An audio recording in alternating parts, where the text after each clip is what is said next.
नमस्कार मित्रों, स्वागत है आपका हमारे नए चैनल मिस्टिक भारत में, जहां हर कथा में छिपा है एक रहस्य और हर रहस्य में छिपा है एक दिव्य सत्य। आज की कथा आपको ले जाएगी भक्ति, भय और ब्रह्म के उस संगम पर, जहां भैरव चालीसा केवल एक स्तुति नहीं बल्कि एक द्वार है। एक ऐसा द्वार जो खोल देता है समय और मृत्यु के पार का संसार। कहानी शुरू होती है हिमालय की तलहटी में बसे एक छोटे से गांव कदरनाथपुर से। यह गांव चारों ओर से पहाड़ों और घने जंगलों से घिरा हुआ था। रात को जब हवाएं चलती तो देवदार के पेड़ों से ऐसी ध्वनि आती मानो कोई प्राचीन मंत्र फुसफुसा रहा हो। गांव के छोर पर एक टूटा फूटा पुराना मंदिर था, जिसे लोग काल भैरव का मंदिर कहते थे। कहते हैं वहां जाने की मनाही थी, क्योंकि जो भी उस मंदिर के भीतर मध्य रात्रि में गया वह लौटकर कभी पहले जैसा नहीं रहा। गांव में ही रहता था एक युवक, अरुण। अरुण एक साधारण इंसान था, पर उसका जीवन असाधारण दुखों से भरा था। कभी नौकरी नहीं टिकती, पिता का देहांत अचानक, माँ की तबीयत बिगड़ी हुई। उसकी आंखों में हमेशा एक खोया हुआ सन्नाटा था। लोग कहते थे इस लड़के पर कोई छाया है, कोई अदृश्य शक्ति जो इसे सताती है। पर अरुण खुद नहीं मानता था इन बातों को। वह सोचता था सब अंधविश्वास है, जीवन तो केवल कर्म से चलता है। लेकिन नियति कुछ और लिख चुकी थी। एक रात जब आसमान में बादल गरज रहे थे और बिजली पहाड़ों को चीर रही थी, अरुण को एक अजीब सपना आया। वह खुद को एक विशाल मंदिर के सामने खड़ा देखता है। मंदिर के दरवाजे पर अग्नि जल रही है और एक काली छाया धीरे धीरे उसकी ओर बढ़ती है। उस छाया की आंखों में लाल अग्नि जल रही थी और उसके मुख से एक वाक्य निकला, भैरव चालीसा, झप कर अपने भाग्य को जान। अरुण चीख कर उठ बैठा। उसका दिल तेजी से धड़क रहा था। खिड़की के बाहर देखकर वह सन्न रह गया। बिजली की चमक में दूर पहाड़ी पर वही मंदिर दिखाई दे रहा था, ठीक वैसा जैसा उसने सपने में देखा था। अगले दिन उसने अपने दोस्त मोहन से बात की। कल रात मैंने एक अजीब सपना देखा, वही पुराना मंदिर। कोई आवाज कह रही थी, भैरव चालीसा झप कर। मोहन डर गया। पागल हो गया है क्या? वो मंदिर तो श्रापित है, वहां कोई नहीं जाता। रात में तो कुत्ते भी उस रास्ते से नहीं गुजरते। पर अरुण को चैन नहीं मिला। दिन बीतते गए, पर वह सपना हर रात दोहराता रहा। हर बार वही आवाज, वही मंदिर और वही वाक्य, भैरव चालीसा जप कर। एक सप्ताह बाद पूर्णिमा की रात थी। आसमान दूधिया चांदनी से भर गया था। गांव में सब लोग सो चुके थे, लेकिन अरुण जाग रहा था। उसने दीपक जलाया, जेब में एक छोटी लाल किताब रखी, वही भैरव चालीसा जो उसके पिता ने उसे बचपन में दी थी। धीरे धीरे वह मंदिर की ओर बढ़ा। रास्ते में सन्नाटा ऐसा था जैसे समय थम गया हो। पेड़ों की छाया कभी लंबी कभी छोटी हो रही थी, मानो कोई उसके पीछे चल रहा हो। मंदिर पहुंचा तो दरवाजा आधा खुला था। अंदर से हल्की धूप और राख की गंध आ रही थी। वह अंदर गया। दीवारों पर पुराने तांत्रिक चिन्ह उकेरे हुए थे। एक कोने में तांबे का त्रिशूल रखा था, जिस पर किसी ने ताजा सिंदूर लगाया था। अरुण ने मंत्र पढ़ना शुरू किया, जय भैरव देवा सर्वभूत भयंकर। पहले तो सब सामान्य था, लेकिन जैसे जैसे उसने चौपाइयां पढ़नी शुरू की, वातावरण बदलने लगा। दीपक की लौ कांपने लगी, हवा का ताप ठंडा हो गया और अचानक मंदिर की दीवारों से किसी के चलने की आहट आने लगी। अरुण घबराया, पर जप नहीं रोका। उसके होंठ कांप रहे थे, पर उसका स्वर स्थिर था। अचानक मंदिर के गर्भगृह से एक चमकदार धूल का भंवर उठा। उस भंवर के भीतर से एक गूंज उठी, भय छोड़ो, भक्ति में प्रवेश करो। अरुण की आंखें फटी रह गईं। उसके सामने उस भंवर के बीच से एक आकृति धीरे धीरे आकार ले रही थी। काला शरीर, चमकती आंखें, त्रिशूल हाथ में, गले में खोपड़ियों की माला, स्वयं काल भैरव। अरुण ने आंखें मूंद लीं, पर उसके होंठ अब भी झप रहे थे, जय जय जय भैरव भक्त हितकारी। और उसी क्षण हवा में एक शक्ति का संचार हुआ। मंदिर का दीपक अपने आप प्रज्वलित हो गया। एक गूंजती आवाज उसके भीतर आई, हर चौपाई, हर शब्द ब्रह्म की ऊर्जा है। तुमने उसे जगा दिया है अरुण, अब वापसी नहीं। अरुण घुटनों के बल गिर पड़ा। उसकी आंखों से आंसू बह रहे थे, पर मन में एक अद्भुत शांति थी, मानो उसने पहली बार अपनी आत्मा को महसूस किया हो। और तभी मंदिर की घंटियां अपने आप बजने लगीं। आसमान में चांद लाल पड़ गया और पूरा मंदिर भैरव के नाम से गूंज उठा, ओम ह्रीम भैरवाय नमः। वह रात उसकी जिंदगी की आखिरी सामान्य रात थी। अगले दिन से उसकी साधना शुरू हुई। एक ऐसी साधना जो उसे मानव से कुछ और बना देगी, कुछ ऐसा जो समय के पार देख सके। मंदिर की उस रात के बाद अरुण की जिंदगी वैसी नहीं रही। सुबह जब उसने आंखें खोली तो वह मंदिर के आंगन में पड़ा था। चारों ओर राख बिखरी हुई थी, दीपक अब भी जल रहा था और हवा में वही सुगंध थी, तिल, धूप और रक्त चंदन की। उसे पिछली रात की हर बात याद थी, वह भंवर, वह स्वर और वह दिव्य आकृति।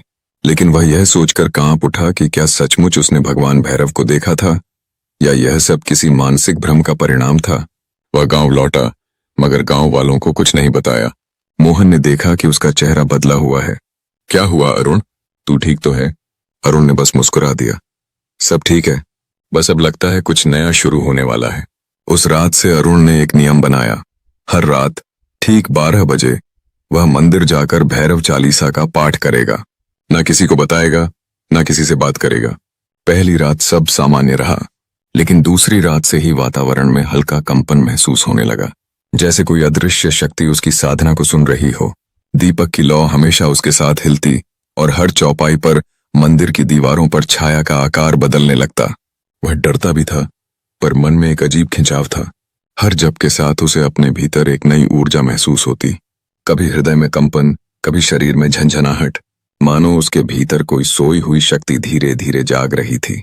एक रात उसने देखा मंदिर के द्वार पर एक काला कुत्ता बैठा है। अरुण ने मंत्र पढ़ते हुए उसकी ओर देखा।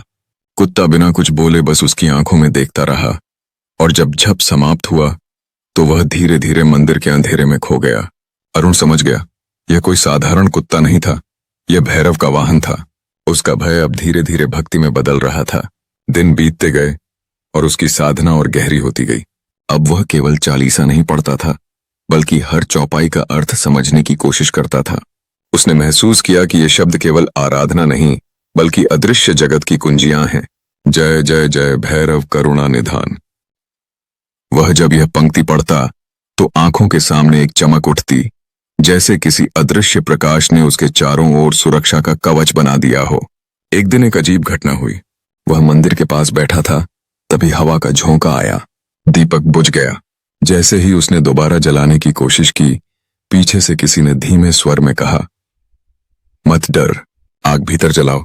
वह मुड़ा, लेकिन वहां कोई नहीं था। उसके शरीर में सिहरन दौड़ गई। वह आंखें बंद कर बैठ गया और मन में झप दोहराने लगा। धीरे धीरे उसका भय शांत हो गया और दीपक अपने आप जल उठा। अब वह समझने लगा था, भैरव केवल बाहरी देवता नहीं है, बल्कि वह शक्ति है जो भीतर के अंधकार को प्रकाशित करती है। गांव के लोग अब उससे दूरी बनाने लगे थे। कहते, अरुण पागल हो गया है, रात रात मंदिर में बैठा रहता है। पर उसे अब किसी की परवाह नहीं थी। वह साधक बन चुका था, भय के पार, भक्ति के मार्ग पर। एक रात जब वह जप कर रहा था, अचानक तेज हवाएं चलने लगीं, मंदिर की दीवारें कांपने लगीं और गर्भगृह के सामने रखा त्रिशूल चमक उठा। अरुण ने झप जारी रखा, लेकिन तभी उसके सामने राख के भीतर से एक आकृति उठी, एक काली छाया जिसकी आंखों में लाल अग्नि थी। वह धीरे धीरे आगे बढ़ी और गर्जना की, तू कौन है जो बिना दीक्षा के भैरव का नाम जप रहा है? अरुण कांप उठा पर रुका नहीं। उसने आंखें बंद की और स्वर ऊंचा कर दिया, जय जय जय भैरव भक्त हितकारी। छाया कुछ पल तक रुकी, फिर मुस्कुराई। साहस है तुझमें, भक्ति की ज्वाला जीवित है, जारी रख, पर याद रख, भक्ति का मार्ग भय से होकर ही जाता है। इतना कहकर वह छाया धीरे धीरे राख में विलीन हो गई। अगले दिन अरुण मंदिर के पीछे वाले भाग में गया। वहां उसे एक टूटी दीवार के पीछे कुछ पुराने तांत्रिक ग्रंथ मिले। उनमें लिखा था, भैरव चालीसा का जप केवल शब्दों का उच्चारण नहीं, बल्कि आत्मा की साधना है। हर चौपाई एक द्वार है और हर द्वार के पीछे एक शक्ति। यदि साधक सच्चे हृदय से झपे तो काल भी उसका अनुचर बन जाता है। यह पढ़कर उसकी रगों में बिजली दौड़ गई। अब उसे समझ में आने लगा था कि उसे किस राह पर भेजा गया है। रात को जब वह वापस जप में बैठा तो इस बार उसके चारों ओर कुछ अद्भुत हुआ। दीपक की लौ ऊपर उठी, जैसे कोई अदृश्य हवा उसे छू रही हो। मंदिर के कोनों से हल्की प्रकाश रेखाएं निकलने लगीं, जो मिलकर एक वृत्त बनाने लगीं। अरुण ने जप जारी रखा और जैसे जैसे चौपाइयां पूरी होती गईं, वह वृत्त और अधिक तेज होता गया। अचानक उसके भीतर एक झटका महसूस हुआ, मानो उसकी चेतना शरीर से अलग होकर ऊपर उठ गई हो। वह देख सकता था। उसका शरीर नीचे बैठा है और उसके चारों ओर एक ऊर्जा का प्रकाश घूम रहा है। उसने महसूस किया वह अब केवल अरुण नहीं रहा, वह किसी और ही स्तर पर पहुंच चुका था। उस अवस्था में उसने देखा भैरव स्वयं उसके सामने खड़े हैं, त्रिशूल पर अग्नि, आंखों में ब्रह्मांड की गहराई। भैरव बोले, अरुण, भय अब तेरा शत्रु नहीं, तेरा शिक्षक है। जब तक तू डरता रहेगा तू सीमित रहेगा। भय को अपना साधन बना, तभी शक्ति जागेगी। अरुण ने सिर झुकाया। देव, मुझे मार्ग दिखाइए। भैरव बोले, कल से तू मौन साधना करेगा। 40 दिनों तक तू किसी से बोलेगा नहीं, केवल जप करेगा, ध्यान करेगा और भीतर के भैरव को खोजेगा। याद रख, बाहर का भैरव केवल प्रतिरूप है, असली भैरव तेरे भीतर सोया है। भैरव की आकृति धीरे धीरे प्रकाश में विलीन हो गई। मंदिर में केवल गूंज रह गई। ओम ह्रीं भैरवाय नमः। अरुण अब जान चुका था कि उसकी परीक्षा शुरू हो चुकी है।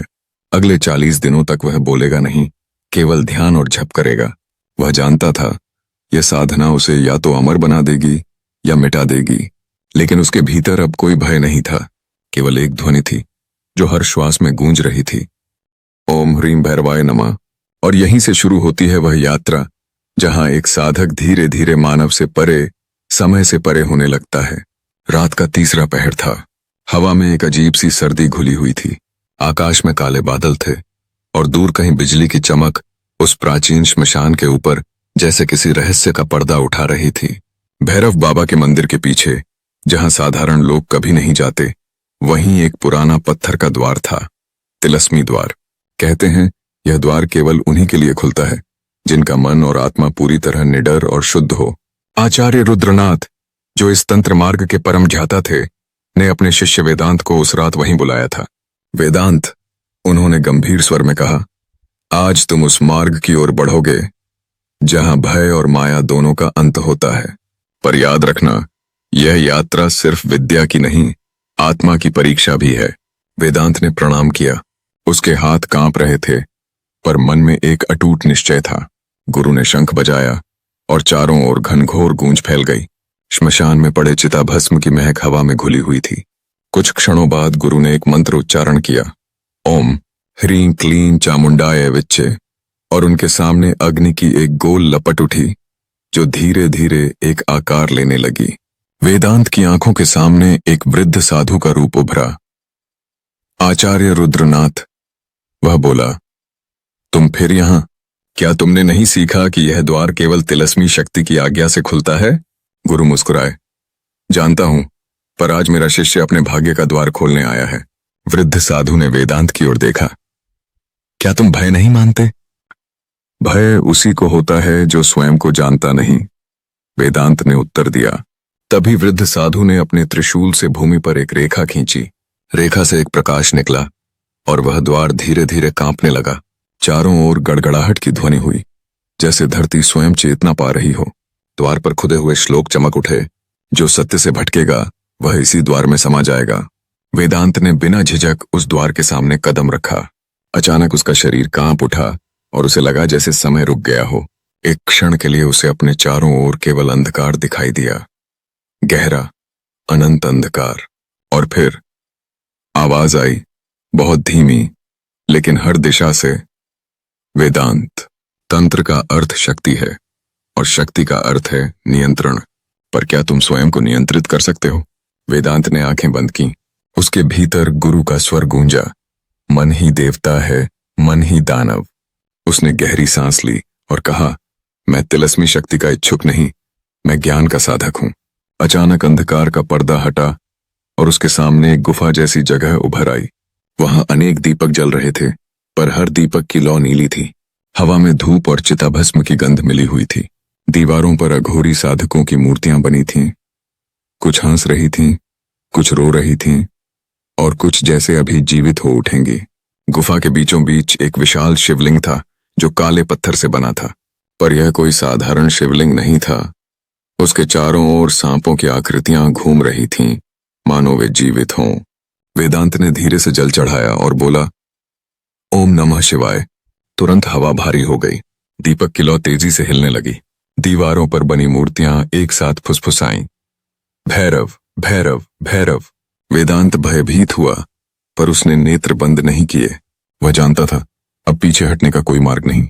गुरु रुद्रनाथ भी उसके पीछे आ चुके थे। उन्होंने कहा, यह शक्ति तिलस्मी नहीं, शिव की छाया है। अगर मन में लोभ है तो यह तुम्हें निगल जाएगी, लेकिन अगर भक्ति है तो यही शक्ति तुम्हें जगाएगी। गुरु ने तंत्र की एक गूढ़ मुद्रा बनाई और वेदांत को निर्देश दिया, अपने अंदर शिव को देखो, बाहर नहीं। वेदांत ध्यान में बैठ गया। उसके मन में भय, मोह और जिज्ञासा का संगम था। कुछ पल बाद उसे लगा जैसे उसकी आत्मा किसी प्रकाश में डूब रही है। वह प्रकाश शिवलिंग से निकल रहा था, पर उसके भीतर से भी वही प्रकाश उठ रहा था। दोनों मिलकर एक हो गए। अचानक शिवलिंग से आवाज आई, वेदांत, जो शिव को बाहर खोजता है वह केवल छाया पाता है, जो शिव को भीतर खोजता है वही तंत्र का सत्य जानता है। वेदांत के शरीर से ऊर्जा की लहर उठी। उसके चारों ओर चमकती हुई रेखाएं उभर आईं। वे रेखाएं मंत्रों के रूप में नाच रही थीं। फिर अचानक गुफा में स्थित द्वार खुला, एक नया मार्ग जो नीले प्रकाश से नहाया हुआ था। गुरु ने कहा, यह है तिलस्मी द्वार का असली रूप, ज्ञान का द्वार। इसे खोलने के लिए मंत्र नहीं, आत्मज्ञान चाहिए। वेदांत ने जब अंतिम कदम उस द्वार में रखा तो सब कुछ शांत हो गया। न कोई आवाज, न कोई गंध, बस एक अनुभूति कि वह अब पहले जैसा नहीं रहा। उसने तंत्र का पहला रहस्य जान लिया था। शक्ति का स्रोत भय नहीं, भक्ति है। लेकिन यह तो बस आरंभ था, क्योंकि द्वार के उस पार जो उसका इंतजार कर रहा था वह सिर्फ तंत्र नहीं, अघोर का असली रूप था। रात का 14वां दिन था। आसमान में लाल चांद उग चुका था और मंदिर के चारों ओर एक अद्भुत शांति थी। लेकिन उस शांति के भीतर एक कंपन, एक अनदेखी शक्ति की हलचल। अर्जुन अब 40वें दिन की साधना में प्रवेश कर चुका था। सारा शरीर राख से ढका था, नेत्रों में अजीब चमक और उसकी सांसों में ओम ओम ह्रीम भैरवाय नमः की गूंज थी। उसने आकाश की ओर देखा। बादलों के बीच बिजली कौंधी और उसी पल शिव भैरव का नाम उसके होंठों से फूट पड़ा। अचानक मंदिर की घंटियां अपने आप बजने लगीं। धूप की गंध हवा में फैल गई और मंदिर के द्वार पर प्रचंड ज्वाला उठी। अर्जुन के सामने वही वृद्ध साधु प्रकट हुए जिनसे उसकी यात्रा शुरू हुई थी। अर्जुन, वृद्ध बोले, अब तुम्हारी साधना की अंतिम परीक्षा है। भक्ति और भय, ये दोनों साथ नहीं रह सकते। आज अगर तुम भय को जीत गए तो भैरव तुम्हारे भीतर प्रकट होंगे। अर्जुन ने आंखें बंद की। पूरा शरीर कांप रहा था, लेकिन दिल में अटूट विश्वास था। उसने मंत्र का जप शुरू किया, ओम ह्रीं भैरवाय नमः, ओम ह्रीं भैरवाय नमः। हर जप के साथ उसका शरीर हल्का होने लगा, जैसे आत्मा धीरे धीरे शरीर की सीमाओं से मुक्त हो रही हो। और तभी मंदिर के चारों ओर हवा का तूफान उठा। घंटियां, दीपक, राख सब हवा में घूमने लगे। एक गर्जन हुआ, भक्ति से बड़ा कोई अस्त्र नहीं। और उस गर्जन के साथ मंदिर के बीचों बीच एक विशाल रूप प्रकट हुआ, भैरव स्वयं। उनकी आंखों में ज्वाला थी, गले में नाग और त्रिशूल से आकाश चीरता हुआ तेज प्रकाश निकल रहा था। अर्जुन नतमस्तक होकर गिर पड़ा। भैरव बोले, अर्जुन, तुमने भय को जला दिया। अब तुम भक्ति के सच्चे अर्थ को जान चुके हो। संसार में हर जीव भय से बंधा है, लेकिन जो भक्ति में विलीन हो जाता है वह समय से परे हो जाता है। अर्जुन की आंखों से आंसू बह निकले। प्रभु, मैंने केवल आपका नाम जपा और आपने मुझे अपने स्वरूप का दर्शन दे दिया। मैं धन्य हो गया। भैरव मुस्कुराए। अब उठो अर्जुन, तुम्हारी आत्मा अब भैरव का अंश बन चुकी है। जहां भी तुम रहोगे वहां भक्ति का प्रकाश फैलेगा। जैसे ही भैरव ने आशीर्वाद दिया, मंदिर की ज्वालाएं शांत हो गईं। चांदनी ने आकाश को भर दिया और हवा में केवल एक मंत्र की गूंज रह गई, ओम ह्रीं भैरवाय नमः। अर्जुन ने आंखें खोलीं। मंदिर सुनसान था, लेकिन उसके भीतर एक दिव्य ज्योति थी। वह मुस्कुराया और समझ गया, भैरव अब बाहर नहीं, उसके भीतर हैं। वह धीरे धीरे मंदिर की सीढ़ियां उतरने लगा। उसके हर कदम के साथ धरती पर दिव्यता की रेखाएं खिंचती जा रही थीं। भक्ति ने उसे अमर बना दिया था। और तभी मंदिर की दीवारों पर खुद ब खुद ये शब्द उभर आए, भक्ति तब सिद्ध होती है जब भय समाप्त हो जाता है। एक ऐसी यात्रा जहां एक साधारण मनुष्य ने अपने भय को जीतकर भक्ति में स्वयं को विलीन कर दिया। अगर आपको ये कथा पसंद आई हो तो लाइक करें, कमेंट में जय भैरव लिखें और मिस्टिक भारत चैनल को सब्सक्राइब करना न भूलें। क्योंकि यहाँ हर कथा में छुपा है रहस्य, भक्ति और ब्रह्म का सत्य। जय भैरव, जय महाकाल।